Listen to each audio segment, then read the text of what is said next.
Militer Partai Komunis China mengalami rekonstruksi total. Para pemimpin menghilang secara misterius. Zhong Nanhai diisolasi.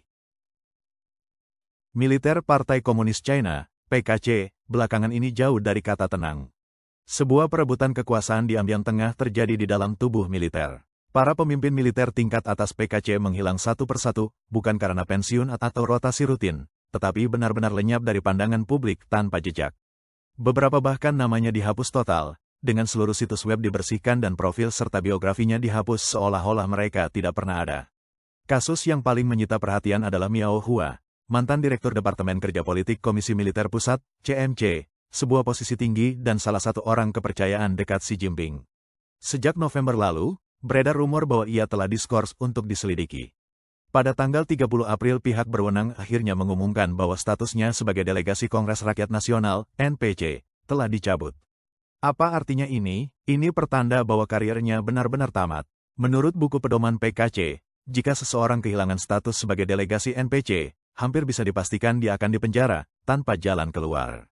Selain itu, pembersihan terhadap Miao Hua bukan sekadar soal suap atau gaya hidup korup.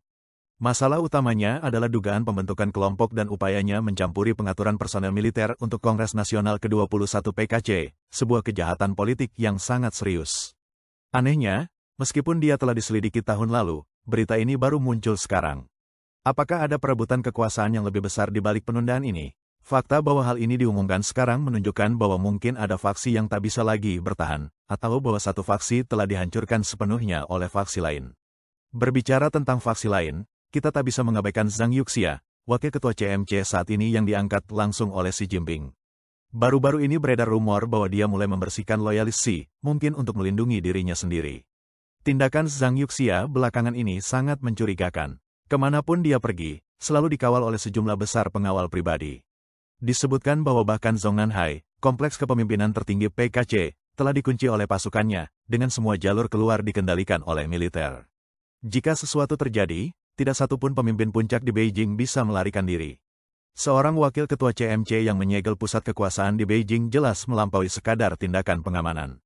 Lebih jauh lagi, dikatakan bahwa tak ada yang berani menyentuhnya. Kenapa? Karena dia mengendalikan senjata, pasukan, dan kekuasaan nyata. Bahkan Biro Pengawal Pusat, yang bertugas melindungi para pemimpin tertinggi, tunduk pada perintahnya. Yang lebih mengejutkan lagi, seseorang membocorkan dokumen yang diklaim berasal dari rapat Politbiro pada tanggal 31 Maret yang mendefinisikan kembali revolusi kebudayaan sebagai kesalahan serius dan menekankan sidang pleno ketiga Komite Sentral ke-11 sebagai titik balik besar. Dokumen itu sama sekali tidak menyebut nama Xi Jinping, maupun merujuk pada kepemimpinan intinya. Apakah ini normal? Selama bertahun-tahun, segalanya dalam PKC berputar di sekitar pemikiran Xi Jinping.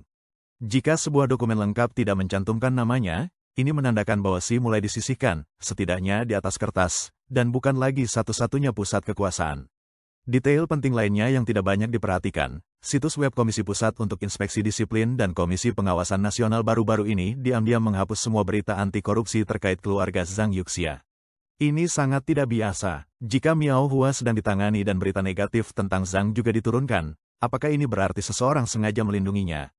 Pembersihan ini bukan sekadar anti korupsi. Ini adalah restrukturisasi total kekuatan militer. Para pemimpin dari unit penting seperti pasukan roket, pasukan dukungan strategis, polisi bersenjata, dan pasukan dukungan logistik gabungan dilengsarkan satu persatu. Ini bukan sekadar pembersihan, ini adalah rekonstruksi menyeluruh atas militer. Banyak orang bertanya, apa dampaknya bagi rakyat biasa?